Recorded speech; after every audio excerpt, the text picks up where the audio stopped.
ก่อนพี่น้องไทยช่วยกันใส่ใจจริงจังยุคสมัยสื่อออนไลน์ทั้งโทรโจมตีใจเราทุกทางมีศีลมีธรรมเคียงข้างชีวิตพบทางสุขใจ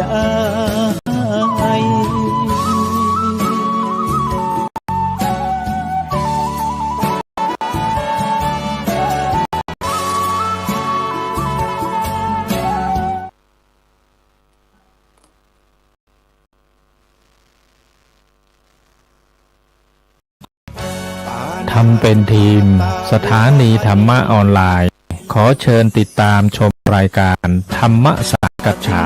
สนทนาธรรมตามการ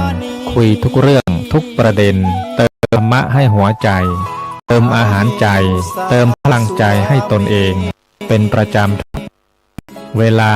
20 นาฬิกาเป็นต้นไปโปรดกดปุ่มติดตามและกด Subscribe เมื่อทำเป็นทีมมาจะได้พบกันเพื่อรับฟังสารธรรมข้อคิดดีๆมากมายรับบุญง่ายๆด้วยการกดแชร์เผยแพร่เป็นธรรมทานสัพพทานังธรรมทานังชินาติการให้ธรรมะย่อมชนะการให้ทั้งปวง1 แชร์1 บุญมีค่าเท่ากับเผยแผ่ธรรมะให้กว้างไกลแชร์ไปมากยิ่งได้บุญมากเป็นการเปิดโอกาสให้คนได้รับฟังธรรมปัญญามีความสุขพ้นจากทุกข์ด้วยธรรมะมาทวงบ้านหมู่บ้านศีลห้าถือเป็นพันธะศีลธรรมนำสุขทุกสมัยเราเป็นไทยเพราะมีธรรมประจำชาติหากไร้ศีลสิ้นธรรมอำนาจประเทศชาติจะอยู่ได้อย่างไรกันขอสวัสดีกับบรรดาท่านผู้ฟังและก็ท่านผู้ชมทุกท่านที่กำลังติดตามรายการสังฆพัฒนาเพื่อประชาชนบทบาทพระสงฆ์ในยุค New Normal ในคืนวันศุกร์ที่ 27 เดือนมีนาคมพุทธศักราช 2569 ซึ่งในค่ำคืนวันนี้กับผมภาพพระครูโสพลปริยัติเลขาคณะกรรมการโครงการหมู่บ้านรักษาศีล5 หนเหนือวัดพระสิงห์วรมหาวิหารก็ได้นำรายการมาพบกับบรรดาผู้ฟังท่านผู้ชมเป็นประจำทุกคืนวันศุกร์เวลาทั้ง2 ทุ่มเป็นต้นไปประมาณ3 ทุ่มนะซึ่งต้องขอบคุณอนุโมทนากับท่านผู้ฟังท่านผู้ชมที่คอยให้กำลังใจนะโดยการกดติดตามไลค์กดแชร์เพื่อเป็นธรรมทานยิ่งแชร์มากก็ได้บุญมากแชร์น้อยก็ได้บุญน้อยไม่แชร์ก็ไม่ได้บุญนะที่ติดตามทาง Facebook ทาง YouTube นะแล้วก็สถานีวิทยุเครือข่ายคลื่นเสียงชาวประชา FM 104.50 เมกะเฮิรตซ์วัดฝายหินอำเภอเมืองเชียงใหม่จังหวัดเชียงใหม่ซึ่งบรรดาท่านฟังท่านผู้ชมนะที่เรามีทุกวันได้ก็เพราะว่าได้รับการสนับสนุนจากมูลนิธิ1016เพื่อการกุศลโดยท่านอาจารย์เจ้าคุณพระวิสุทธิวัชราภรณ์หรือว่าครูบาขาวจากวัดลัทธิวันพระนอนพันตากรองเจ้าคณะอำเภอแม่ริมจังหวัดเชียงใหม่มูลนิธิพระอุบาลีคุณูปมาจารย์ฟูซิโวอดีตเจ้าอาวาสวัดพระสิงห์วรมหาวิหารโดยการเมตตาของท่านอาจารย์พระครูสุชาติธรรมวุฒิพร้อมทั้งศิษยานุศิษย์มูลนิธิโพธิยาลัยมหาวิทยาลัยมหาจุฬาลงกรณราชวิทยาลัยเขตเชียงใหม่โครงการวัดประชารัฐสร้างสุขโครงการหมู่บ้านรักษาศีล5และคณะสงฆ์จังหวัดเชียงใหม่ในเมตตาของพระเดชคุณหลวงพ่อพระเทพสิงหราจารย์ดร.รองคณะจังหวัดเชียงใหม่จังหวัดวัดพระสิงห์วรมหาวิหารที่ขาดไม่ได้ก็คือบรรดาท่านผู้ฟังท่านผู้ชมนะที่คอยเป็นกำลังใจนะคอยส่งครั้งข้อความทางอินบ็อกซ์บ้างส่งความปรารถนาดีบ้างต่างๆนะพอรายการเราจะมีติดขัดหน่อยบรรดาท่านผู้ชมก็โทรตามระบบไปที่ไหนเป็นอะไรอย่างไรต่างๆเนี่ยคือกำลังใจสำหรับของคนทำงาน ซึ่งในค่ำคืนนี้ก็เช่นเดียวกันบรรดาท่านผู้ฟังทั้งหลายนะก็ในค่ำคืนนี้ก็ได้รับความเมตตาจากพระมหาเถระนะแล้วก็คณะครูบาอาจารย์ของเราที่จะได้มาคุยเปลี่ยนเรียนรู้ร่วมกันทางช่องธรรมะเป็นทีมฉะนั้นก็บรรดาท่านผู้ฟังท่านผู้ชมก็สามารถที่จะสนทนากับผู้ร่วมรายการของเราก็ได้นะโดยเฉพาะส่งข้อความมาทางอินบ็อกซ์นะหรือว่าอย่างไรก็ตามฉะนั้นก็แต่อย่าลืมก็คือกดติดตามกดไลค์กดแชร์นะพอรายการของเราใหม่ๆโดยเฉพาะในช่วงเดือนเมษายนเราก็จะมีการปรับตารางใหม่โดยเฉพาะในภาคกลางคืนนั้นเราก็จะมีทุกวันนะเวลา2 ทุ่มจนถึง3 ทุ่มนะแล้วก็ตอนเช้าเราก็มีทุกวันเช่นกันเวลา7 โมงถึง7 โมงครึ่งก็การธรรมะรับอรุณนะซึ่งรวมพระสงฆ์พระนักเทศน์นักเผยแผ่ตลอดทั่วประเทศไทยนะมารวมกันที่ช่องธรรมะเป็นทีมทีวีออนไลน์ของเราซึ่งในค่ำคืนนี้ก็เดียวกันบรรดาท่านผู้ฟังทั้งหลายนะก็ได้รับความเมตตาจากหลวงพ่อท่านอาจารย์พระครูสิริยานวัฒน์หลวงพ่อเจ้าอาวาสวัดเชียงยืนเดชเมืองเชียงใหม่บนศรีภูมิอำเภอเมืองเชียงใหม่จังหวัดเชียงใหม่ของเรานมัสการครับท่านอาจารย์พระครูครับผมครับสวัสดีครับท่านอาจารย์พระครูครับผมครับสาธุครับวันนี้รู้สึกว่าออร่าขึ้นซะเลยนะครับวันนี้นะครับทักทายบรรดาท่านผู้ชมนะครับนอกจากที่จะในท่องช่องส่งแล้วนะครับก็ทั้งพี่น้องทั่วโลกทั้งประเทศทั่วโลกเลยครับอาจารย์ครับก็ขอความสุขความเจริญกับญาติโยมทั้งหลายทุกท่านทุกคนนะวันนี้เป็นครั้งแรกของอาตมาที่ได้มาออกกับท่านพระครูโอกาสนี้เป็นโอกาสที่ท่านพระครูท่านให้โอกาสได้มาพบปะกับญาติโยมหลายที่หลายทางที่ได้มาร่วมติดตามในรายการนี้ครับสาธุครับไปที่ของอาจารย์ใหญ่นะครับไปที่พลตรีนเรศจิตรักนะครับอดีตอนุศาสนาจารย์ทหารบกนะครับเจริญพรท่านอาจารย์ใหญ่กับรัชการท่านอาจารย์พระครูพลประยัตและหลวงพ่อพระครูสิริยานวัฒน์ด้วยความเคารพอย่างสูงครับสาธุแล้วก็กราบรัชการพระเทรานุเถระเจ้าคณะประธานคณะการที่กำลังติดตามรายการนี้และเรียนไปยังท่านผู้ชมทุกท่านด้วยความเคารพและด้วยความยินดีเป็นอย่างยิ่งนะครับสาธุเรื่องของธรรมะได้ฟังไตเติ้ลรายการไม่ว่าจะเป็นเพลงศีล5ก็ดีไม่ว่าจะเป็นการนำเข้าสู่รายการสังฆพัฒนาประชาชนบทบาทพระสงฆ์ยุคนิวโนมอนโดยท่านพระครูโสพลประยัตก็ดีนะครับฟังแล้วเห็นแล้วก็ซาบซึ้งเป็นที่ยิ่งนะครับอยากจะกราบเรียนว่าน้ำทั้งหลายในโลกนี้เนี่ยว่าสำคัญแล้วน้ำบ่อน้ำคลองเป็นรองน้ำใจน้ำแควน้อยใหญ่สู้น้ำใจไม่ได้เป็นที่รู้ที่ทราบกันแต่ในบรรดาน้ำทั้งหลายทั้งมวลในโลกนี้น้ำพระธรรมนั้นดีที่สุดนะครับสาธุกวีก็บอกว่าน้ำพระธรรมน้ำเลิศประเสริฐแน่ใช้รถแก้ความซวยรถที่ใจดวงใจใสสะอางอย่าเลิกห่างวัดหัดฟังธรรมอย่างกำลังฟังรายการนี้อยู่นะครับ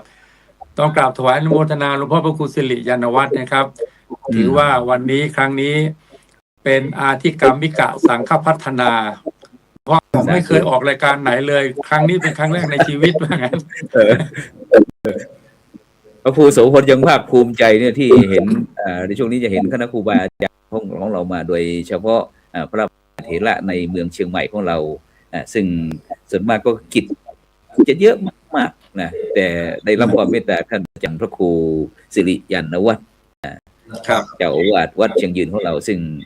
ได้เมตตาเพราะว่าวัดเชียงยืนโดยเฉพาะถ้าเราพูดถึงวัดเนี่ยท่านอาจารย์ใหญ่โดยเฉพาะในเมืองเชียงใหม่ของเราเนี่ยเวลาโทรศัพท์มานี่นะจากต่างจังหวัดอะไรต่างอาจารย์พระครูวัดที่เป็นมงคลก็วัดสำคัญในเมืองเชียงใหม่เลยต่างเขาก็จะมาครับซึ่งนี่ขาดไม่ได้ที่เราจะเห็นเมืองต่างๆทางเหนือของเรานี่แหละทางล้านนาทั้งสร้างเมืองในทางล้านนาของเราก็ส่วนมากทุกเมืองก็จะมีนี่แหละวัดเชียงยืนฉะนั้นคือถ้าจะพูดถึงว่าประธานโทษครับในแต่ละจังหวัดถ้าพูดถึงว่าจะเข้าไปในจังหวัดใดก็ตามแต่ วัดที่เป็นมงคลมหามงคลสิริมงคลและก็ชัยมงคลที่ศรัทธาประชาชนชาวพุทธจะกล่าวถึงส่วนใหญ่ก็จะเอาเลขเก้าเนี่ยมันเป็นเครื่องมาเป็นองค์กำหนดวัดนะครับว่าเก้าวัดจะมีวัดอะไรบ้างนะครับใช่ทีนี้กล่าวได้ว่าในจังหวัดเชียงใหม่นพบุรีศรีนครพิงค์เชียงใหม่ถ้าพูดถึงวัดมงคลเก้าวัดเนี่ย1 ใน 9ต้องเป็นวัดเชียงยืนต้องวัดเชียงยืนต้องมีครับ1 ใน 9ครับฉะนั้นวันนี้เราถือโอกาสก็แล้วกันที่ท่านอาจารย์พระครูได้มีโอกาสมาเยี่ยมเยียนช่องธรรมะเป็นทีมทีวีออนไลน์ของเราก็อยากจะให้อาจารย์พระครูได้พูดถึงวัดเชียงยืนซึ่งก็อาจจะพูดถึงเรื่องบทบาทในยุคสมัยต้นๆแรกๆก็ได้แล้วเสร็จก็ในปัจจุบันนะครับนิมนต์ท่านอาจารย์พระครูเลยครับผมครับคือความเป็นมงคลของวัดนี้ก็เป็นการบัญญัติของผู้คนทั่วไปเกี่ยวกับความศรัทธาความเชื่อมาแต่โบราณ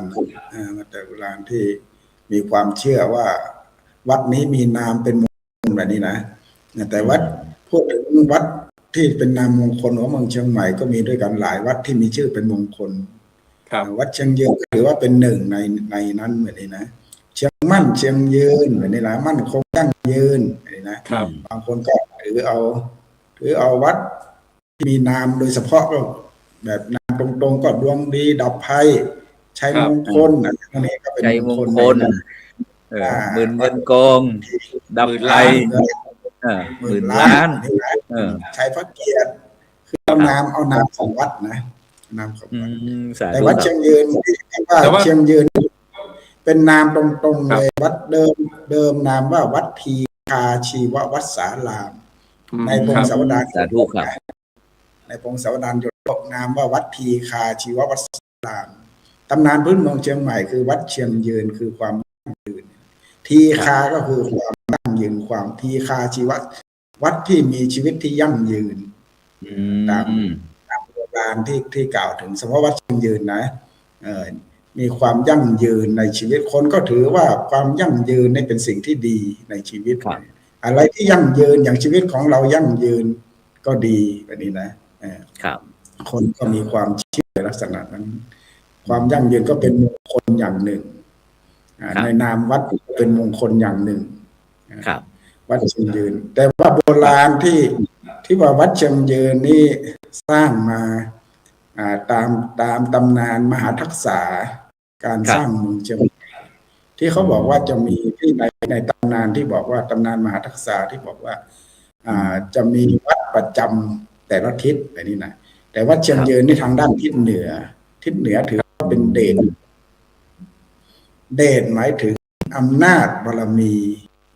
ที่อยู่ทางด้านเหนือถือว่าเป็นสิ่งที่สำคัญก็มีวัดเชียงยืนตามตำนานที่กล่าวถึงวัดเชียงยืนนะว่าวัดเชียงยืนนี่เป็นเดชเมืองครับเดชเมืองเชียงใหม่ครับครับก็เมืองเชียงใหม่เดชก็คืออำนาจบารมีครับเจ้าพญามหากษัตริย์ที่จะเข้าเมืองก็ต้องมาเข้าทางด้านทิศเหนือครับเมืองหมายความว่าวัดเชียงยืนของเรานี่เป็นวัดในสร้างในสมัยพญามังลายนะครับที่สร้างเมืองเชียงใหม่ใช่ไหมครับอาจารย์ผู้ครับผมมีตามศิลาจารึกของวัดเชียงมั่นที่เป็นศิลาจารึกที่วัดพญามังลายสร้างวัดเชียงมั่นเป็นวัดแรกของเมืองไทยนี่นะวัดเชียงมั่นนี่อยู่ในกำแพงเมืองครับในตัวเมืองนะครับเมืองชั้นในครับผมวัดเชียงยืนที่อยู่นอกกำแพงเป็นเมืองรอบสองก็มีการสันนิษฐานว่าสร้างวัดเชียงมั่นแล้วก็หลังจากประตูเมืองปิดก็สร้างวัดเชียงยืนเพื่อให้อาณาประชาราษฎร์ที่อยู่นอกกำแพงเมืองได้ทำกิจกรรมทางพระศาสนาก็มีวัดเชียงยืนได้คู่กับวัดเชียงมั่นคงยั่งยืนอย่างนี้นะที่มีความข้อสันนิษฐานของตำนานที่กล่าวถึงฉะนั้นในการครับอดีตนั้นมีความสำคัญแล้วก็โดยเฉพาะนะครับที่ตามตำรับตำราปับษาปกตืนอะไรต่างๆเข้าอาจารย์ครับซึ่งโดยเฉพาะบทบาทของวัดเชียงยืนของเราในเข้าอาจารย์ครับครับตั้งแต่อดีตจนถึงปัจจุบันเป็นยังไงบ้างครับผม อ่าคือเจ้าพญามหากษัตริย์ที่จะเข้าเมืองหรือหลังจากจะออกรบหรือว่าหลังจากรบกลับมาจะต้องมาทำการสักการะพระประธานที่วัดเชียงยืนก่อนนี่เป็นตำนานที่กล่าวถึงนะตำนานที่กล่าวก่อนที่จะออกรบหรือหลังจากรบกลับมาก็จะต้องมาเปลี่ยนเครื่องทรงแล้วก็เข้ามาสักการะพระสัพพัญญูเจ้าเดชเมืองที่ในพระวิหารของวัดเชียงยืนนี่กล่าวไว้ในตำนานเจ้าพญามหากษัตริย์ที่มาปกครองเมืองเชียงใหม่อย่างที่กล่าวถึงก็มีพระชัยเชษฐาแห่งนครล้านช้างที่มาปกครองเมืองเชียงใหม่ก่อนจะเข้าเมืองก็มาตั้งพระพลาแล้วก็ทำการสักการะเอาเครื่องทรงของท่านถวายแด่พระสัพพัญญูเจ้าและสักการะด้วยข้าวตอกดอกไม้แล้วถึงจะเข้าประตูเมืองนี่เป็นตำนานที่กล่าวมีประวัติที่กล่าวถึงจนเป็นเนียมปฏิบัติมาถึงปัจจุบันว่าผู้ว่าราชการจังหวัดข้าราชการที่มารับตำแหน่งก่อนจะเข้าเมืองจะต้องมาทำการสักการะพระประธานที่วัดเชียงยืนก่อนนามว่าพระสัพพัญญูเจ้าสัพพัญญูก็คือผู้อย่างรู้นะครับฉะนั้นก็หมายความว่าที่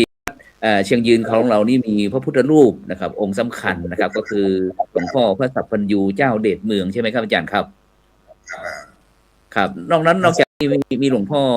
พระพุทธรูปคู่บ้านคู่เมืองของเราแล้วก็ยังมีอะไรที่สิ่งสำคัญยังมีพระมหาธาตุเจดีย์พระมหาธาตุเจดีย์รูปทรงเป็ดเหลี่ยมเจดีย์นี่เป็นเจดีย์ที่ใหญ่ที่สมบูรณ์ถ้าเราเทียบดูว่าฐานของเจดีย์นี่เทียบว่าใหญ่นี่ไม่รองจากวัดเจดีย์หลวงก็จะว่าได้แต่เจดีย์หลวงไม่สมบูรณ์แต่ว่าเชียงยืนนี่ยังสมบูรณ์อยู่เจดีย์นะถือว่าองค์ใหญ่นะฐานเจดีย์อะไรต่างๆก็ทำการทางวัดเพิ่งทำการบูรณะเมื่อปี42ก็ถวายเป็นพระราชกุศลแด่พระบาทสมเด็จพระชนกาธิเบศรมหาราชรัชกาลที่9ทำการบูรณะพระมหาธาตุเจดีย์ถวายเป็นราชกุศลในปีนั้นตอนที่เราทำพิธีอัญเชิญยอดฉัตรเจดีย์ลงมาปรากฏว่าได้พบพระบรมสารีริกธาตุในดอกบัวตูมยอดฉัตรเจดีย์ตอนนั้นในปีได้พบ7 องค์ด้วยกันในปี42แล้วก็ทางวัดก็ได้บูรณะและจัดสร้างยอดฉัตรทองคำตอนที่จัดสร้างตอนนั้นบาทหนึ่งก็ประมาณ 4,000 กว่า 5,000 สูงสุดถ้าตอนนี้ก็ไม่ไหวจัดสร้างทองคำ99 บาททองคำตอนปี42และบรรจุพระบรมสารีริกธาตุอัญเชิญขึ้นประดิษฐานเชิญท่านองคมนตรีมาประกอบพิธีอัญเชิญขึ้นยอดฉัตรเจดีย์นี่เป็นส่วนหนึ่งของพระมหาธาตุเจดีย์ที่เราทำการบูรณะจนมีสภาพที่สมบูรณ์มาถึงปัจจุบันอีกอย่างหนึ่งก็คือยังมีพระอุโบสถพระอุโบสถรูปทรงแปดเหลี่ยมเป็นพระอุโบสถที่มีอุโบสถแปดเหลี่ยมไงบ้างครับอาจารย์ครับก็เป็นพระอุโบสถศิลปะพม่าผสมล้านนาศิลปะพม่าครับผมพระอุโบสถขึ้นทะเบียนกรมศิลป์ขึ้นทะเบียนกรมศิลปากรขึ้นทะเบียนเมื่อปี2522ขึ้นทะเบียนเป็นพระอุโบสถที่เรียกว่าอุโบสถมหาอุดคือไม่มีทางเข้าด้านเดียวเป็นอุโบสถรูปทรงแปดเหลี่ยมเหมือนกับพระมหาธาตุเจดีย์ก็รูปทรงแปดเหลี่ยมเหมือนกันแปดเหลี่ยมก็หมายถึงเดชอำนาจบารมีแผ่ไปในทิศทั้ง8นะตำนานมหาทักษะที่กล่าวถึงเป็นพระอุโบสถแปดเหลี่ยมอุโบสถแปดเหลี่ยมในปีนี้ทางวัดมีพิธีที่ใหญ่พิธีหนึ่งพิธีมหากุศลที่ยิ่งใหญ่เป็นพิธีสวดถวายเป็นพระราชกุศลในวันจักรีวันที่การสวดในครั้งนี้ก็สวดด้วยบท มหาสันติหลวง อ๋อ หรือม ครับ หา ผม มหาสาตู้ทางเมืองเหนือเราเรียกมหา ครับ สันติงมหาตู้คือความสยบความภัยต่างๆ ครับผม ความสงบร่มเย็นมหาสันติก็คือหมายความสงบร่มเย็น ครับ ตามโบราณนี่เป็นในทางวัดได้จัดพิธีใหญ่ในวันที่ ครับ 6มีญาติ หมายความว่าจะมีการจัดพิธีเจริญพระพุทธมนต์เพื่อความร่มเย็นเป็นสุขนะครับ ของบ้านของเมืองของเรานะครับ ในวันที่6วันจันทร์ที่6เมษายนใช่ไหมครับอาจารย์ครับเวลาครับอาจารย์ครับเวลากี่โมงกี่ยามครับผม 9 โมงเวลา9 โมงตอนเช้าจะมีพิธีบวงสรวงเทพยดาเทพยดาแล้วก็เวลา5 โมงเย็นจะทำการสวดมหาสันติหลวงในวันจักรีเที่ยวถวายเป็นพระราชกุศลด้วยขจัดเพศภัยของต่างๆครับเพื่อความเป็นสุขของบ้านเมืองและของครอบครัวของตัวเองด้วยครับแล้วนอกจากที่เราก่อนสงกรานต์นะครับเพราะนี้ก็เหลือไม่กี่วันก็จะเดือนเมษายนก็จะเป็นเทศกาลประเพณีสงกรานต์ใหม่เมืองแล้วครับไม่รู้ว่าโดยเฉพาะอย่างวัดเชียงยืนของเราเป็นวัดเก่าแก่วัดคู่บ้านคู่เมืองของเมืองเชียงใหม่ของเราเนี่ยครับที่นี่อย่างชุมชนอะไรต่างๆครับได้มีการสืบสานจารีตประเพณีอย่างปีใหม่เมืองเนี่ยครับอาจารย์ครับมีกิจกรรมอะไรบ้างครับผมเนี่ยปีใหม่เมืองก็กิจกรรมทำบุญวันพญาวันขนทรายใส่วัดอะไรทุกอย่างตามตำนานตามประเพณีล้านนาของเราแต่ทางวัดมีการบวชในปีนี้วันที่29นี่จะบวชเนนภาคฤดูร้อนปีนี้มีด้วยกัน50 กว่ารูปบวชภาคฤดูร้อนเฉลิมพระเกียรติกรมสมเด็จพระเทพใช่ไหมครับหรือว่ายังไงครับผมวันที่29ที่จะถึงครับผมวันที่อะไรนะครับอาจารย์ครับวันที่29ครับ29มีนาคมที่จะถึง29มีนาคมนี่เป็นวันดาใช่ไหมครับหรือว่าเป็นวันบวชวันที่29วันที่28เป็นวันแห่ลูกแก้วนะแห่นี่พิธีแห่แบบไหนครับอาจารย์ครับโดยเฉพาะอย่างแห่ลูกแก้วนั่งหลังม้าด้วยนะจะมีหลังม้าจะนั่งแต่งทรงเป็นลูกแก้วแห่ไปตามชุมชนให้ญาติโยมได้ร่วมบุญในการบวชวันที่29วันที่28นี่แห่ตอนเย็น5 โมงเย็นจะแห่ลูกแก้วนั่งหลังม้าฉะนั้นก็หมายความว่าก่อนที่เราจะแห่ลูกแก้วนี่ก็มีพิธีปรงผมใช่ไหมอาจารย์ครับกี่โมงครับเนี่ยผมได้เวลาบ่าย 3วันที่ปรงผมเสร็จแล้วก็แห่ลูกแก้ววันที่28แล้ววันที่29ก็ทำตอนเช้าก็จะมีการเรียกขวัญนาคแล้วก็ตอนหลังตอนเที่ยงครึ่งก็จะมีการบรรพชาครับซึ่งโดยเฉพาะตอนนี้มีจำนวนมีผู้มาสมัครเท่าไหร่แล้วครับอาจารย์ครับแจ้งความประสงค์ที่จะมาร่วมโครงการของเรามีเด็กมาร่วมสมัครก็ประมาณ70แต่เราตั้งเกณฑ์ไว้50ทีนี้เอาไปเป็น50คนที่จะตอนนี้ก็มานอนอยู่ที่วัดแล้วอยู่ที่วัดแล้วถ้าญาติโยมที่ไม่มีลูกหลานแล้วครับที่จะบวชแล้วจะมีส่วนร่วมกับอนุโมทนากับวัดเชียงยืนยังไงดีครับสามารถเป็นเจ้าภาพสามารถติดต่อเป็นเจ้าภาพทุนการศึกษาเป็นเจ้าภาพมาในการบวชครั้งนี้ได้ในวันที่29เราบวช15 วันด้วยกันที่จะบวชด้วยกันแล้วปีหนึ่งก็จะได้เน้นที่บวชเรียนประมาณ 2-3 ลูกนี่เป็นกิจกรรมงานบวชที่ถึงนี่เป็นงานสำคัญอีกงานหนึ่งก็คืองานประเพณีสงฆ์พระธาตุต่อจากงานสวดมหาสันติหลวงวันที่6วันที่7ที่8ที่9ก็จะเป็นงานประเพณีส่งน้ำพระธาตุของวัดเชียงยืนพระธาตุที่พระธาตุ8 เหลี่ยมพระธาตุมหาธาตุเจดีย์ประเพณีส่งน้ำมหาธาตุเจดีย์สักการะพระสัพพัญญูเจ้าเด่นเมืองประเพณีนี้เป็นประเพณีที่ เข้าอยู่ในปฏิทินการท่องเที่ยวของประเพณีปีใหม่เมืองของล้านนาวันที่7 8 9คนก็จะรู้กันว่าเป็นงานประเพณีส่งน้ำพระธาตุสักการะ งานประจำปีส่งน้ำพระธาตุเชียงยืนของเรา7 8 9 เมษายนใช่ไหมครับอาจารย์ครับวันที่7ก็จะเป็นเปิดงานที่7เปิดงานแล้วที่7 8 9ก็เปิดงานหลังเปิดงานก็จะมีเปิดโอกาสให้ญาติโยมได้เข้าสักการะพระสัมพันธ์เจ้าและส่งน้ำพระธาตุจนถึงวันสุดท้ายวันที่9ตอนเวลาทุ่ม 1ก็จะมีการสวดมนต์สวดมนต์อีกทีหนึ่งสวดมนต์ตันนะที่บ้านเราเรียกสวดมนต์ตันแบบพื้นบ้านล้านนาของเรานะครับโพธิครับอุรมสมโพธิครับผมแล้วทีนี้อาจารย์ครับเมื่อกี้ได้ยินติดใจนิดหนึ่งอาจารย์บอกว่าเรื่องทุนการศึกษาหมายถึงว่าอาจารย์ได้เน้นเรื่องให้การศึกษาลูกพระลูกเนนใช่ไหมครับอาจารย์ครับในปัจจุบันเนี่ยบทบาทวัดยืนของเรานะครับโดยเฉพาะในการสนับสนุนเรื่องศึกษาเพราะว่าที่โรงเรียนก็มีที่วัดก็เป็นโรงเรียนบาลวัดเชียงยืนด้วยศูนย์พุทธศาสนาวันอาทิตย์ด้วยครับอาจารย์ใหญ่ครับ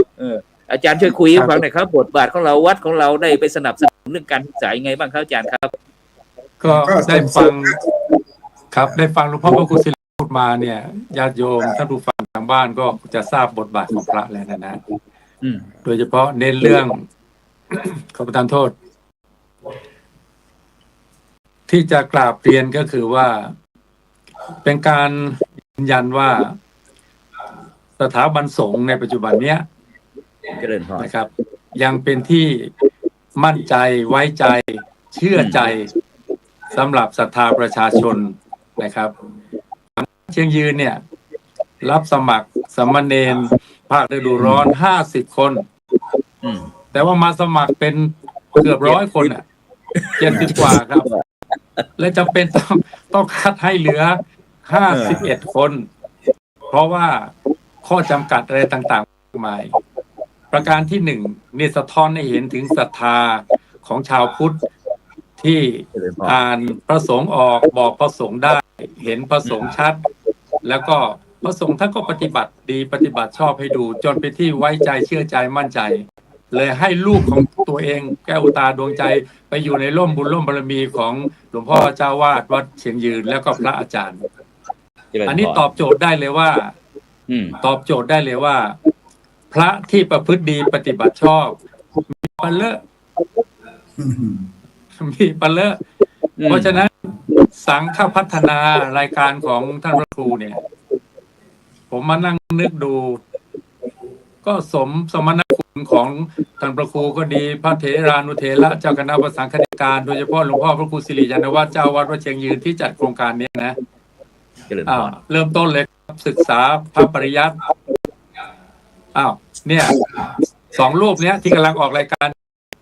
ศึกษาพระปริยัติคือศึกษาทั้งปริยัติธรรมนักธรรมบาลีหลวงพ่อพระครูสิรินั้นสำเร็จเป็นปริญญาธรรม5 ประโยคจบพุทธศาสตร์บัณฑิตจากมหาวิทยาลัยมหาจุฬาลงกรณราชวิทยาลัยวิทยาเขตใหม่วัดสวนดอกรุ่นที่9โอ้เลขมงคลเลข9นะนี่นะเลข9นะแล้วหลวงพ่อพระครูโสพลปริยัติ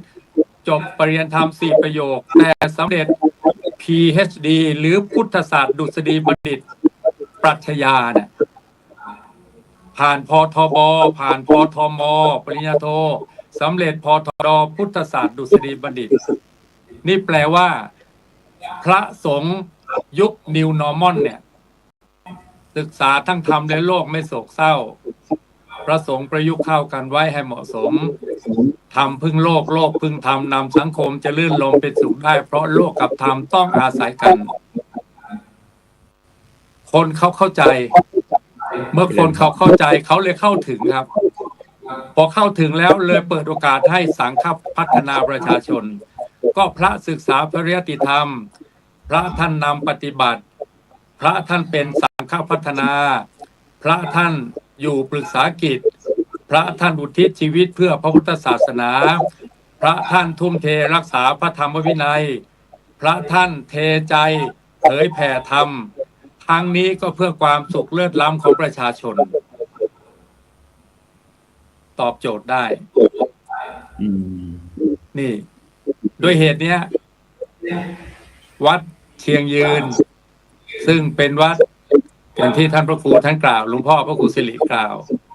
ยั่งยืนยาวนาน เป็นวัดกตัญญู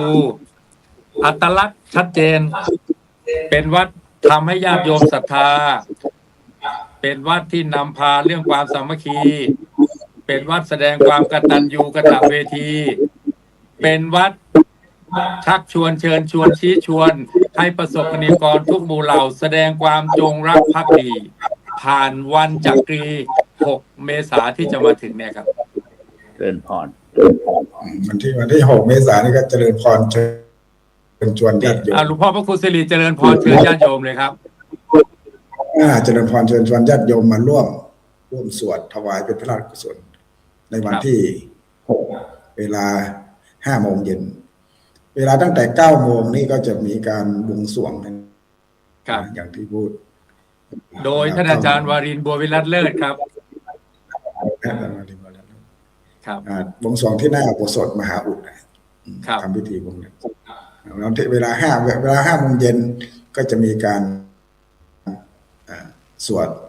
มหาสันติหลวงนี่สวดแบบแปลญาติโยมทุกท่านก็จะมีโอกาสได้สวดกันหมดจะมีหนังสือแจกให้สวดได้ว่าพร้อมกันในการสวดครั้งนี้ก็จะมีพระสงฆ์ที่นำสวดที่นำสวดด้วย21 รูปรวมทั้งหมดพระสงฆ์ทั้งนั่งปลกด้วยมีหลวงพ่อพระเทพปริยัติเป็นองค์ประธานในการนั่งปลกในครั้งนี้นอกนั้นก็มีพระสงฆ์นามมงคลโดยเฉพาะอย่างยิ่งจะมีอนุศาสนาจารย์อนุศาสตร์อีกครับ10 เท่าไหร่16 คนครับท่านโอ้เป็นมงคลมานั่งโสรสะมงคลโสรสะมงคลคณะอนุศาสนาจารย์จากกองทัพบกและอนุศาสนาจารย์จากเชียงใหม่ส่วนที่กำลังการแสดงความจงรักภักดี16 คนครับที่จะร่วมสวดมหาสันติหลวงถวายพระราชกุศลมาเป็นต้นเสียงต้นท่าในการสวดด้วยร่วมกับพระสงฆ์ที่ทางวัดได้นิมนต์มาและนั่งปลกอีก9 รูปในการนั่งปลกครั้งนี้ส่วนญาติโยมมันจะถามว่าและอนุศาสตร์สวดเป็นเลยหลวงพ่อต้องตอบให้ญาติโยมสงสัยอนุศาสตร์ผ่านมาส่วนมากเป็นมหาปริญญาทั้งนั้นเลยที่ผ่านเป็นนักบินมาก่อนทุกท่านเลยที่จะเป็นอนุศาสนาจารย์เป็นนักบินมาก่อนครับเป็นญาติโยมสงสัยนักบินอะไรนักบินอะไรนักบินทบาทโอ้ชำนาญมากนักบินทบาทชำนาญมากและรวมประโยคประธานนะอาจารย์นเรศนี่ปริญญาธรรม8 ประโยคไปนี่นะไปเรียนธรรม9 ประโยคก็มีครับมีหมดนะไปเรียนธรรม9 ประโยคไปเรียนธรรม8 ประโยค7 ประโยค6 ประโยคมีหมดเลยครับ5 ประโยค4 ประโยคก็มีเอาสิรวมแล้วนี่โอ้โหเกือบ50 ประโยคและถ้ารวมภาษานะ16 คนเนี่ย100 กว่าพรรษาครับ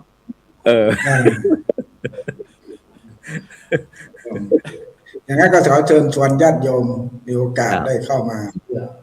ร่วมสวดถวายเป็นราชกุศลแล้วก็เพื่อเป็นสิริมงคลอย่างที่เพื่อเป็นความสงบร่มเย็นของบ้านเมืองของเราด้วยภัยสงครามต่างๆที่เราเห็นเพราะการบทสวดที่พูดถึงนี่เป็นบทสวดที่สยบทุกสิ่งทุกอย่างที่ทางล้านนาเราถือปฏิบัติมาตั้งแต่โบราณบทสวดมหาสันติหลวงครับล้านนาเราเรียกว่ามหาตูปก็คือสยบทุกสิ่งทุกอย่างให้ลาภความเสน่ห์จังหวะต่างๆยิ่งโอกาสใกล้ปีใหม่ใกล้ในการปีใหม่ชีวิตใหม่ด้วยในชีวิตใหม่ของเราที่ผ่านพ้นไปสิ่งที่ผ่านพ้นไปเราจะได้ชีวิตที่ดีๆนะครับในวันปีด้วยได้เชิญชวนญาติโยมได้มาร่วมด้วยกันมหาอุดนี้ต้องอาจารย์นเรศอธิบายเกี่ยวกับคำพีมหาอุดอธิบายได้ชัดเจนกว่าสาธุครับ ฉะนั้น เดี๋ยวหลวงพ่อเชิญชวนญาติโยมแล้วก็เพราะเดี๋ยวหลวงพ่อจะมีศาสนกิจที่ไปปฏิบัติ เดี๋ยวจะมีสำหรับต้องออกก่อนนะต้องขอเจริญพรเชิญชวนแล้วขอเจริญพรอาจารย์นเรศด้วยแล้วก็ท่านพระครูโสพลที่ให้โอกาส ขอเมตตาหลวงพ่อผู้ศีลปานพรให้กับท่านผู้ฟังท่านผู้ชมอยู่ในขณะนี้ด้วยครับครับขออนุโมทนาต่อญาติโยมทุกท่านทุกคนและขอ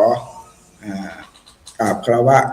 ท่านครูบาอาจารย์ที่รับชมในโอกาสในวันนี้และขอเจริญพรญาติโยมทุกท่านทุกคนด้วยความสุขความเจริญและในการติดตามรายการนี้ต่อไปขอความสุขความเจริญจงบังเกิดมีแด่ญาติโยมทุกท่านทุกคนขอเจริญพรสาธุครับในนามของห้องธรรมะเป็นทีมนะครับก็พร้อมทั้งบรรดาท่านผู้ฟังท่านผู้ชมครับกราบขอบพระคุณครับอาจารย์พระครูสิริยานวัฒน์ครับหลวงพ่อเจ้าอาวาสวัดเชียงยืนเดชเมืองเชียงใหม่นะครับสิ่งวันนี้ได้เมตตามาประชาสัมพันธ์เกี่ยวกับกิจกรรมเรื่องบทบาทของวัดเชียงยืนของเราแล้วก็กิจกรรมที่สำคัญต่างๆครับแล้วก็อย่าลืมนะครับตั้งแต่7-8-9ก่อนที่ถึง7-8-9ก็วันที่6ก่อนวันที่6ก็จะมีพิธีเจริญพุทธมนต์มหาสติงหลวงนะหรือว่าอุปาตสันตินะเพื่อที่จะถวายเนื่องในวันจักรีนะประจำปี2569ซึ่งก็เดี๋ยวอีกสักครู่เราก็จะได้เจริญพรอาจารย์ใหญ่ได้พูดประชาสัมพันธ์เพราะฉะนั้นก็หวังว่าในโอกาสต่อไปก็คงจะได้รับความเมตตาจากท่านอาจารย์พระครูสิริยานวัฒน์ด้วยดีตลอดไปนะครับกราบขอบคุณครับผม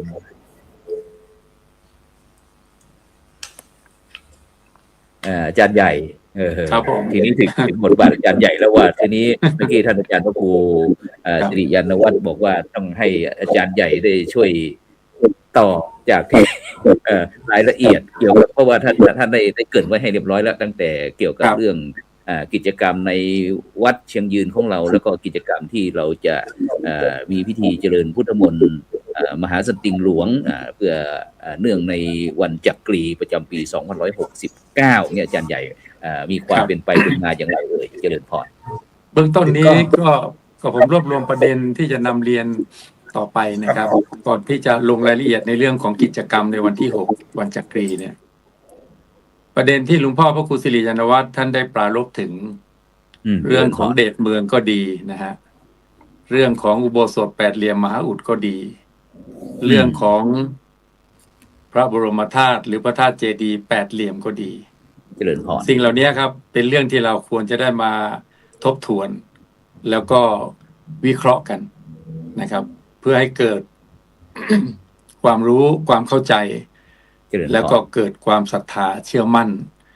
พระพุทธเจ้าตรัสไว้ว่าศรัทธาสาธุปฏิติตาถ้าเชื่อมั่นไม่หวั่นไหวทำอะไรอธิษฐานอะไรก็จะสำเร็จทันใจนะครับเพราะฉะนั้นเรื่องศรัทธาในพุทธศาสนานั้นไม่ว่าจะตรัสไว้ที่ใดก็ตามแต่เราจะเห็นว่าทุกบททุกหัวข้อธรรมะที่ตรัสเกี่ยวกับศรัทธาไว้เนี่ย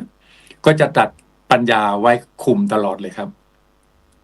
ปัญญาจะไปคุมศรัทธาดังนั้นเรื่องเดชเมืองเนี่ยตามทักษะอาจารย์พระครูครับทักษะมันจะมีบริวารอายุเดชสีมูละอุสาหะมนตรีกาลกินีเรามีทิศหลักอยู่4ทิศทิศรองอยู่4ทิศรวมแล้วเป็น8ทิศใช่ไหมครับอ๋อสาธุเพราะฉะนั้นทักษะก็คือตามทิศครับเดี๋ยวจะเกี่ยวโยงไปถึงเทวดาอารักษ์นะครับอ๋อสาธุทักษะเดี๋ยวนะฮะเสียงดังไหมครับเสียงดังไหมฮะดังนะชัดเจนชัดเจนทักษะกล่าวเฉพาะทิศเหนือครับวัดเชียงยืนสถิตอยู่ทางด้านประตูช้างเผือกอยู่ทางด้านทิศเหนือนะครับทิศเหนือนั้นตามทักษะทิศทักษะจะเป็นทิศเดชก็คืออำนาจราชศักดิ์นะครับวาสนาบารมีอำนาจวาสนาบารมี3อย่างเนี้ยเป็นคติความเชื่อของคนล้านนาและไม่ใช่เฉพาะแต่ล้านนา นะครับ ทุกภาคในประเทศไทยก็จะเชื่อว่าคนเราจะมีเดชคือมีอำนาจอยู่ที่วาสนาอยู่ที่การสร้างบารมี เจริญพร ดังนั้นประตูช้างเผือกประตูเดชเมืองเชียงใหม่ จึงมีคติความเชื่อว่านะครับถ้าจะมารั้งเมืองเชียงใหม่มาปกครองเมืองเชียงใหม่มานั่งเป็นพ่อเมืองเชียงใหม่อาทิเจ้าปกครองนครเชียงใหม่ถ้าจะเข้ามาในเมืองกลางเวียงเนี่ยก็จะต้องเข้ามาทางด้านประตูเดชเมืองนะครับ สาธุโดยที่สุดคติความเชื่อนี้มาถึงยุคปัจจุบันเราจะเห็นนะครับชัดเจนมากเลยวันที่26มกราคมเมื่อปีที่แล้ว2568เจริญพรนะครับพระบาทสมเด็จพระเจ้าอยู่หัวรัชกาลปัจจุบันสมเด็จพระนางเจ้าพระบรมราชินีเสด็จพระราชดำเนินมาในพิธีบายสีทูลพระขวัญนะครับณลานพระบรมราชานุสาวรีย์สามกษัตริย์ใช่ไหมครับเจริญพรทั้งสองพระองค์ก็เสด็จพระดำเนินผ่านประตูช้างเผือกครับเจริญพรเข้าสู่เวียงเชียงใหม่ชั้นในซึ่งถือว่าเป็นประวัติศาสตร์ครั้งสำคัญอย่างยิ่งของนพบุรีศรีนครพิงค์เชียงใหม่ในปัจจุบันนะครับเจริญพรซึ่งการเสด็จมาในครั้งนั้นก็ปรารภโอกาสพระราชพิธีมหามงคลเฉลิมพระชนมพรรษา6 รอบ28 กรกฎาคมปีพุทธศักราช2567นะครับได้ทูลเชิญเสด็จโดยมูลนิธินวราชดำริอนุรักษ์ฝ่ายเหนือและเจ้านายฝ่ายเหนือในวันดังกล่าวนั้นพี่น้องประชาชนประสบนิกรชาวเชียงใหม่จำนวนมากเฝ้ารับเสด็จอย่างเนืองแน่นแล้วก็เปล่งเสียงทรงพระเจริญอย่างกึกก้องตลอดเส้นทางเสด็จนะครับใช่แต่เท่านั้นครับเกี่ยวกับประตูช้างเผือกเดชเมืองเชียงใหม่เจริญพรสมเด็จพระนิธิถาธิราชเจ้ากรมสมเด็จพระเทพรัตนราชสุดาสยามบรมราชกุมารีก็เสด็จผ่านประตูช้างเผือกครับในโอกาสที่เสด็จไปทรงสักการะพระอัฏฐารถและทรงร่วมพิธีทูลพระขวัญณวัดเจดีย์หลวงที่ผ่านมาในเวลาใกล้ที่ผ่านมานี่แหละสะท้อนให้เห็นว่าสถาบันพระมหากษัตริย์ก็ยังทรงพระราชทานความสำคัญให้กับประตูช้างเผือกเจริญพรเห็นไหมฮะเพราะฉะนั้นนี่แหละครับเดชเมืองเชียงใหม่วัดเชียงยืนมหามงคลนามชื่อของวัดก็เป็นมหามงคลนามอายุยั่งยืนยาวนานทีฆชีววัดสารามเนี่ยครับเป็นวัดที่พระเจ้าพญามังรายได้ทรงสร้างนะครับอันนี้เกี่ยวกับเรื่องของเดชเมืองนะครับอำนาจวาสนาบารมีโบราณสถานโบราณวัตถุในอารามนี้นะครับเมื่อก่อนวัดนี้ก็ถือว่าเป็นวัดหลวงนะครับอาจารย์พระครูใช่เจริญพรสังฆปาโมกข์นะครับพระอภัยสารทะใช่ไหมครับวัดฝายหินเจริญพรนะครับจำพรรษาอยู่ที่วัดเชียงยืนเนี่ยเป็นปฐมสังฆารามของปฐมสังฆนายกในสังฆมณฑลสงฆ์ล้านนาก็ถือว่านับเนื่องในอารามหลวงเป็นวัดหลวงด้วยนะครับท่านพระครูครับในส่วนของเสียงของผมไม่ได้ยินเดี๋ยวนะฮะชัดเจนนะปิดเสียงไว้หรือเปล่าครับชัดเจนอาจารย์ใหญ่ชัดเจนไม่เป็นไรกราบเรียนต่อไปว่าโบราณสถานโบราณวัตถุในวัดเชียงยืนนั้นอาทิพญามังรายได้ทรงสร้างพระสัพพัญญูเจ้าเดชเมืองเชียงใหม่ประดิษฐานอยู่ในวิหารหลวงของวัดเชียงยืนพระสัพพัญญูเป็นพระพุทธรูปศักดิ์สิทธิ์นะครับซึ่งจะเกี่ยวข้องกับเทพเทวามหาเทวาเสด็จมาปกปักรักษาพระพุทธรูปศักดิ์สิทธิ์สำคัญในพุทธศาสนาซึ่งจะเกี่ยวโยงไปถึงการถวายราชสักการะบูชาบวงสรวงปวงมหาเทพมหาพรหมพระสัพพัญญูเจ้าเดชเมืองมีพระมหาธาตุเจดีย์หรือพระบรมธาตุเจดีย์8 เหลี่ยมกล่าวกันว่านักปราชญ์เมธีราชบัณฑิตกล่าวกันว่าเจดีย์ในประเทศไทยเนี่ยสะท้อนให้เห็นถึงเช่นว่าธาตุเจดีย์ใช่ไหมครับเจดีย์ที่บรรจุพระบรมสารีริกธาตุใช่ไหมฮะเจดีย์จะมีความสำคัญมากน้อยแค่ไหนดูที่3 อย่างนะครับอย่างที่1ประการแรกเลยคือสูง สูง เจดีย์ยิ่งสูงเท่าไหร่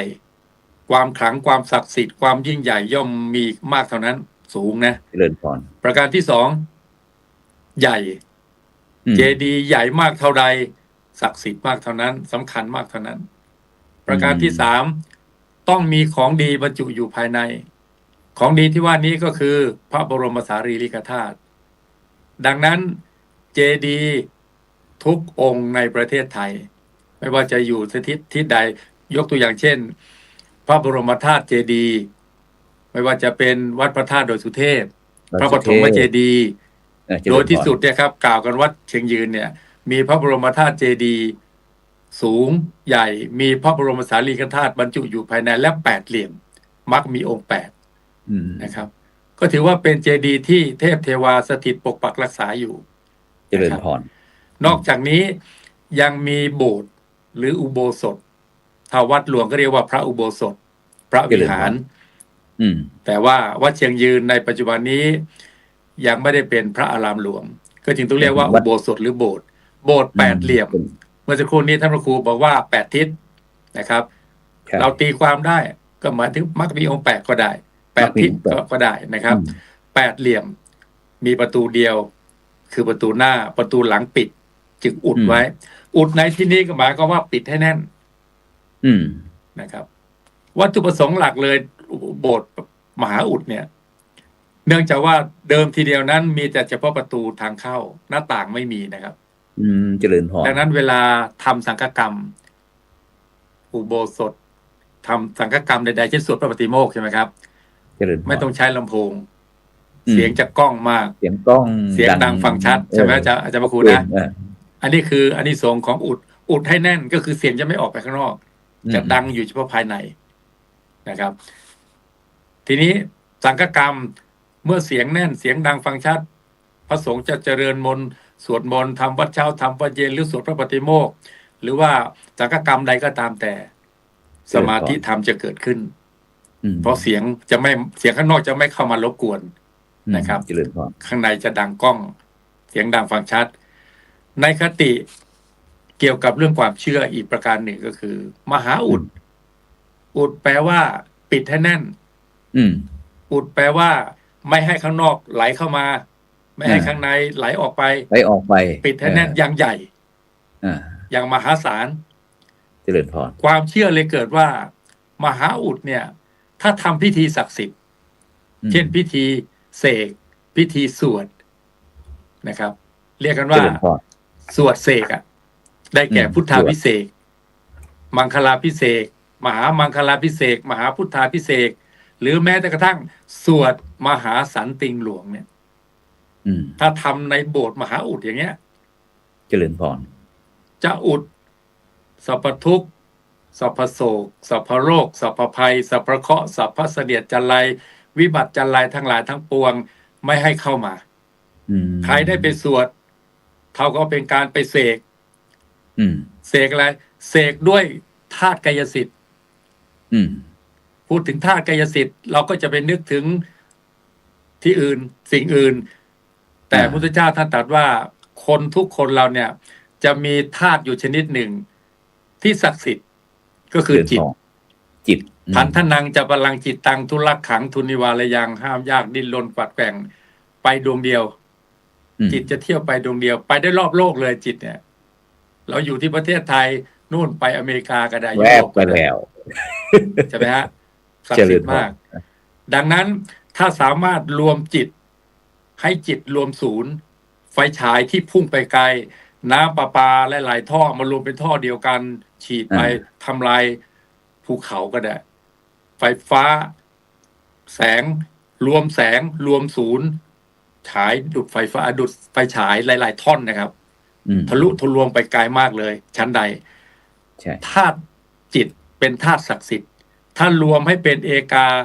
กายนามัคเอกคตานะให้รวมเป็นเอกคตาคือรวมเป็นหนึ่งที่เราเรียนกันมา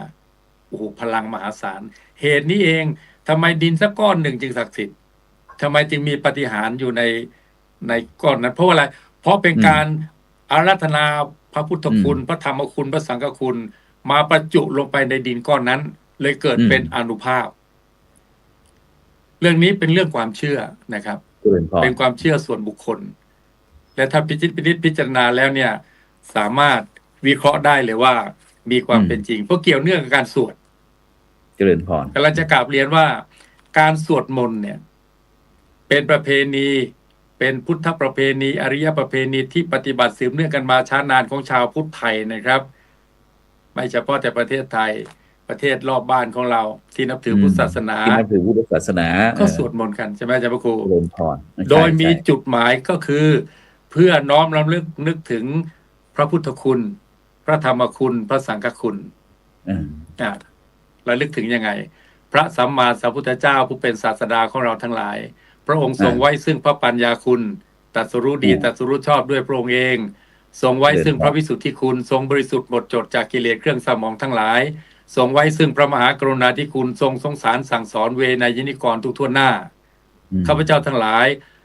ขอถวายอภิวาทพระผู้มีพระภาคเจ้าพระองค์นั้นอรหังสัมมาสัมพุทโธภควาพุทธังภควันตังอภิวาเทมิอภิวาทกราบด้วยเบญจางคประดิษฐ์สาธุเป็นเหตุเป็นผลนะครับจึงสอนกันว่ากราบพระพุทธระวังจะไปสะดุดอย่าให้ไปสะดุดที่ทองคำกราบพระธรรมระวังจะไปขยำใบลานกราบพระสงฆ์ระวังจะไปถูกแค่เพียงลูกหลานชาวบ้านเนี่ยท่านสอนไว้หมดแล้วกราบพระพุทธให้ถึงความเป็นพระพุทธถึงยังไงครับ น้อมนำเอาพระพุทธคุณ3นั่นแหละเอามาประพฤติปฏิบัติปัญญาคุณบริสุทธิ์ที่คุณมหากรุณาธิคุณอย่างนี้เรียกว่ากราบพระถูกองค์พระก็อยู่ในการสวดมนต์เจริญพรถ้าเราเข้าใจเรื่องการสวดมนต์มนต์คืออะไรมนต์คือคำศักดิ์สิทธิ์พุทธะคือพุทธเจ้าพุทธมนต์แปลว่ามนต์อันศักดิ์สิทธิ์ของพระพุทธเจ้าจะศักดิ์สิทธิ์ก็ต่อเมื่อจิตของเราเข้าใจพุทธคุณธรรมคุณสังฆคุณเจริญพรพระธรรมคำสั่งสอนของพุทธเจ้าเป็นสัจธรรมอันประเสริฐทนต่อการพิสูจน์ทุกการทุกสมัยเป็นนิยานิกธรรมสามารถน้อมนำผู้ประพฤติให้พ้นทุกข์ประสบสันติสุขได้จริงบทสวดมนต์ต่างๆจะมีธรรมะอยู่ทุกบทไปเจริญพรใช่เหตุนี้แหละพระปริตที่แปลว่าเครื่องป้องกันเครื่องคุ้มครองป้องกันโพยภัยไม่ให้มาต้องเราเนี่ยเจริญพรก็เพราะสวดถูกต้องตามอักขระพยัญชนะวรรคตอนเข้าใจความหมายเจริญพรเพราะนั้นมนต์ของพระเจ้าที่เราสวดกันนั้นจะมีความหมายเป็นคำสอนบทสอนพอเข้าใจแล้วก็น้อมนำมาประพฤติปฏิบัติธรรมะก็เลยคุ้มครองผู้ประพฤติธรรมธรรมโมหเวรกติธรรมจาริงธรรมะย่อมคุ้มครองผู้ประพฤติธรรมอย่างนี้เป็นต้นนะครับส่วนพระสงฆ์พระสงฆ์สาวกของพระเจ้าเป็นผู้ปฏิบัติดีปฏิบัติตรงปฏิบัติควรปฏิบัติชอบเป็นพยานในพระธรรมคำสั่งสอนของพระพุทธเจ้าว่าปฏิบัติตามได้จริงและมีผลประเสริฐจริงเป็นทายาทสืบต่อพระพุทธศาสนามาจนตราบเท่าทุกวันนี้ข้าพเจ้าทั้งหลายขอน้อมถวายขอนมัสการพระธรรมประเสริฐขอนอบน้อมพระสงฆ์เจ้าเหล่านั้นส่วนพระธรรมอาจารย์พระครูครับลองสังเกตดูนะสวากขาโตภควตาธัมโมธัมมังนัมมัสสามิเราใช้คำว่านัมมัสสามิใช่ไหมครับนัมมัสสามินัมมัสการนัมมัสสามิข้าพเจ้าทั้งหลายขอถวายนมัสการพระธรรมประเสริฐนั้นพระพุทธนั้นเราถวายอภิวาทใช่ไหมกล่าวเบญจางคประดิษฐ์ส่วนพระธรรมถวายนมัสการนมัสการแปลว่าต้องกระทำไว้ในใจนะมนสิการนะครับถ้าเรากราบพระธรรมอย่างนี้แล้วทุกคนชาวพุทธเข้าใจอย่างนี้กราบพระธรรมเราจะไม่ไปขยำใบลานน้อมนำธรรมะนั่นนะเอามาไว้ที่ใจนมัสสามินมัสการกระทำไว้ในใจส่วนพระสงฆ์ท่านประพฤติดีเป็นวัดชอบนะมามินอบน้อมนั้นใครก็ตามแต่ที่ย่ำยีพระพุทธไปจุดพระธรรมไปเหยียบย่ำพระสงฆ์โอ้โหสาหัสสาการครับนรกรอต้อนรับครับพระพุทธเจ้าตรัสว่ายังไงครับก็กลับเรียนนะครับท่านใดที่ปากเปาะเลาะร้ายฟังข่าวนั่นฟังข่าวอย่างนี้ยังไม่ได้พิสูจน์ให้ทราบอะไรต่างๆนานาเชื่อข่าวโคมลอยเขาว่ามาก็พลอยโจมตีด่าว่าด่าทอเสียดสีทิ่มแทงพระท่านด่าพระท่านสนุกสนานนะครับพระพุทธเจ้าตรัสว่าพุทโธธรรมสโพเทตาพระพุทธเจ้าเป็นผู้ตรัสรู้พระธรรมธัมโมสังเคนะทาลิโตพระธรรมอันพระสงฆ์ทรงจำไว้สังโฆจะสาวโกพุทธัสสะและพระสงฆ์ก็เป็นสาวกของพระพุทธเจ้า อิจเจกาพัทเมวิทัง เหตุนี้แหละ พระพุทธพระธรรม พระสงฆ์เนื่องเป็นอันเดียวกัน หมายก็ว่า วันนี้ถ้าใครด่าท่านพระครูโสพลเท่ากับด่าพุทธเจ้าด่าพระธรรมถึงกันครับฉะนั้นอาจารย์ใหญ่เราอย่าไปย่ำยีพระพุทธอย่าไปจุดพระธรรมอย่าไปเหยียบย่ำพระสงฆ์กรรม อาจารย์ใหญ่ได้ยินพระครูไหมท่านประพฤติทุศีลท่านก็รับกรรมของท่านไปแล้วท่านอยู่ไม่ได้หรอกมีทุกข์มีโทษเราไม่ต้องไปกล่าวถึงเอาเป็นว่าการสวดมนต์มีอานิสงส์จริงๆมากมายมหาสันติงหลวงที่จะสวดกันในวันที่6เวลา17:05 น.สวดเป็นภาษาไทยนะครับในคัมภีร์กล่าวไว้ชัดเจนพระพุทธเจ้าตรัสไว้นะครับพระปริตรมีอานุภาพจะส่งผลให้กับผู้ที่สาธยายหรือสวดมีองค์คุณ3ประการประการที่1สวดถูกต้องถูกอักขระพยัญชนะในวันที่6จะสวดมหาสันติงหลวงสวดเป็นภาษาไทยครับสาธุสาธุใครเรียนบาลีไม่เรียนบาลีไม่เคยสวดมนต์สวดได้แต่อ่านภาษาไทยออกสวดได้ครับเหตุผลที่ให้สวดภาษาไทยด้วยเหตุนี้ครับข้อ1นะมีคู่มือแจกไม่ผิดแน่นอนแล้วมีวรรคให้ด้วยจะสวดลงตัวพร้อมกันหมดเลยก็เป็นสามัคคีนะครับข้อ1ได้แล้วนะข้อ2ต้องรู้ความหมายถ้าสวดเป็นภาษาบาลีโยมถึงแม้สวดได้โยมก็ไม่ได้เรียนบาลีอย่างท่านพระครูโสพลอย่างพลตรีนเรศอย่างท่านพระครูสิริแปลไม่ออกหรอกขนาดเราเรียนกันมาประโยค5ประโยค6 7 8 9นี่บางทีบางคาถายังต้องเปิดปกตืนเลยเพราะนั้นโยมไม่ต้องพูดถึงถ้าสวดเป็นภาษาบาลีผิดแน่นอนสวดไม่ถูกหรอกสะดุดแต่วันที่6เนี่ยครับสวดมหาสันติงหลวงสวดเป็นภาษาไทยเข้าใจความหมายเพราะความหมายชัดเจนไม่ต้องไปแปลบาลีเลยนะครับเพราะอะไรครับในมหาสันติงหลวงนั้นหลวงพ่อพระมหามังคละศรีระวังสะท่านรจนาคัมภีร์นี้มาเมื่อ620 ปีนะครับอาจารย์พระครูเจริญพรนะครับแล้วก็เกิดสมัยนั้นเหตุบ้านการเมืองพญามังรายท่านสร้างเมืองเชียงใหม่บัดนี้ก็นับได้730 ปีนะครับเมื่อ620 ปีที่แล้วในเชียงใหม่เกิดโจรชุกชุมอันธพาลครองเมืองนะครับกองทัพจีนอพยพมาก็ยึดพูดง่ายคือมาลุกรานเชียงใหม่หลวงพ่อมหามังคละศรีระวังสะท่านเลยรจนาคัมภีร์นี้เลยตั้งชื่อว่ามหาสันติงก็คือให้เกิดความสุขสงบอย่างใหญ่หลวงให้พระสงฆ์สามเณรให้ศรัทธาญาติโยมชาวเชียงใหม่มาพร้อมใจกันสวด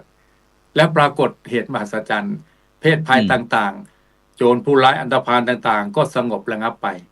เกิดสันติสุขความสุขสงบเกิดขึ้นในนครเชียงใหม่ก็เลยถือโอกาสตั้งแต่นั้นเป็นต้นมาเป็นความเชื่อว่าถ้าได้สวดก็ดีได้ฟังคัมภีร์นี้ก็ดีจะป้องกันเหตุเพศภัยอุปัฏฐวันตรายที่เกิดแล้วจะหายไปจะหมดไปที่ยังไม่เกิดก็จะไม่เกิดแล้วก็สร้างสันติสุขให้เกิดให้มีขึ้นความสุขสงบร่มเย็นเกิดขึ้นในชาติบ้านเมืองและก็ประชาชนนะครับอันนี้ในเรื่องของบทสวดนะครับอาจารย์พระครูบทสวดมหาสันติงหลวงครับอาจารย์ใหญ่ได้ยินพระอาจารย์ไหมผมกำลังไม่ได้ยิน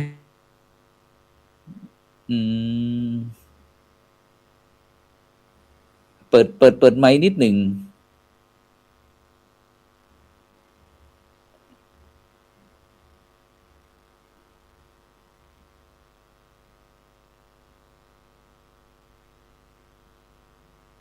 ใช่ขณะนี้บรรดาท่านผู้ฟังท่านผู้ชมก็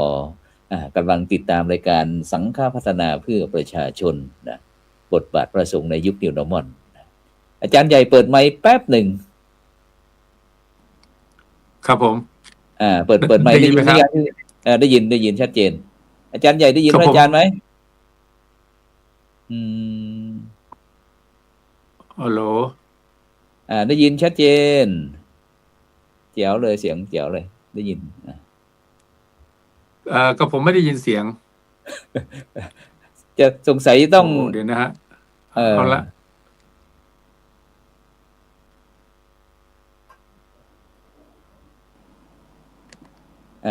ได้ยินไหมชัดเจนไหมได้ยินไหมตอนนี้ได้ยินไหมยังไม่ได้ยิน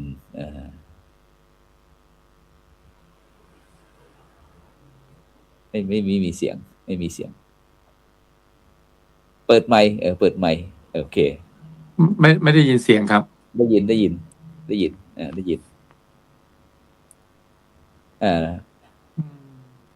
น่าจะติดขัดข้องเทคนิคอะไรเอ่ย